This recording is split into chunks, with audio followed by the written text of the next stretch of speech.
Tucker Carlson thinks he has cracked the code of foreign policy. Spoiler alert, he hasn't. This guy gets a kick out of calling Israel a warmonger while pretending to wear the wise old sage hat of peacemaker. Tucker, we get it. You were once the bow tie guy on TV, but that doesn't mean you're Churchill now. Let's start with some basic facts, shall we? Israel did not drag the US into war with Iran. Israel hit Iran, yes, alone, because it's doing what needs to be done. Defending the free world, including you, Tucker, from the single most dangerous regime on earth. Iran isn't just Israel's problem. It's America's problem too.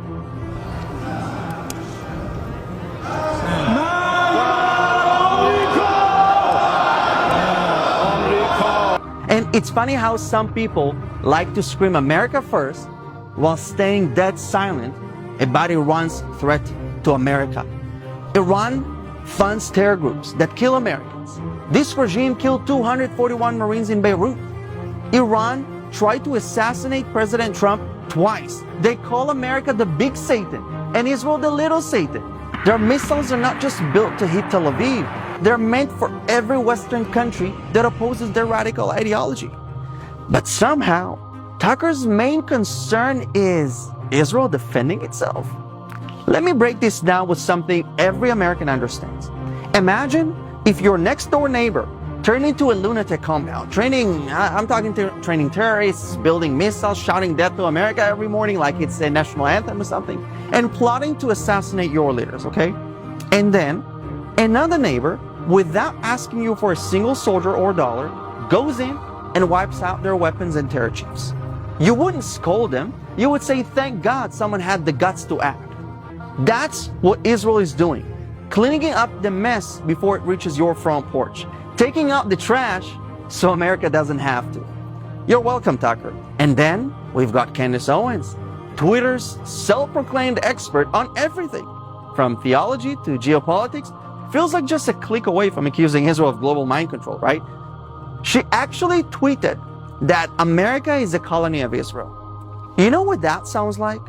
Every Jew-hating conspiracy theory dusted off from the 1930s. It's not edgy, it's not brave, it's repackaged anti-Semitism with a selfie filter. That's what it is. And no, Candace, calling you out doesn't mean I think Israel is perfect. No, because no country is perfect. It means we see through your obsession. And let's be honest, people in Syria, Yemen, heck, even the people in Iran wish you were not silent when they needed a voice. The Iranian people right now need a voice. Will you be their voice? Where's Candace's outrage when Iran jails women for not wearing hijab or when the regime hangs gays? Where's Tucker's passion when Hezbollah, an Iranian proxy, used churches to store their missiles? Where did the passion go when Iran steps on the American flag with disrespect? Look, they might have talked about it, but I didn't see it. And I tried looking for it. In my opinion, their issue is not about justice. Their issue is Israel. That's what this is really about. Not foreign policy, not morality, just finding any excuse to bash my country, Israel. That's my opinion. And also, let me tell you something about this so-called warmongering country. Israel doesn't want wars, but it won't apologize for surviving. It won't apologize for preventing the world's most dangerous regime from obtaining the world's most dangerous weapon. It's not about expansion, it's about existence. Israel's current strikes on Iran are not imperialism. They're about surviving. Strategic, surgical, with zero requests for American boots on the ground. That's not warmongering. Tucker may know a thing or two about internal US politics, but Tucker, leave the foreign policy to the experts. If you don't understand Iran's nuclear ambitions, its proxy militias, and its genocidal goals, maybe just sit this one out. Because your peaceful solution sounds a lot like standing by while evil wins. This is not about starting World War III. It's about stopping it before it begins. Just like Reagan did with the Soviets. Just like America did with the Nazis.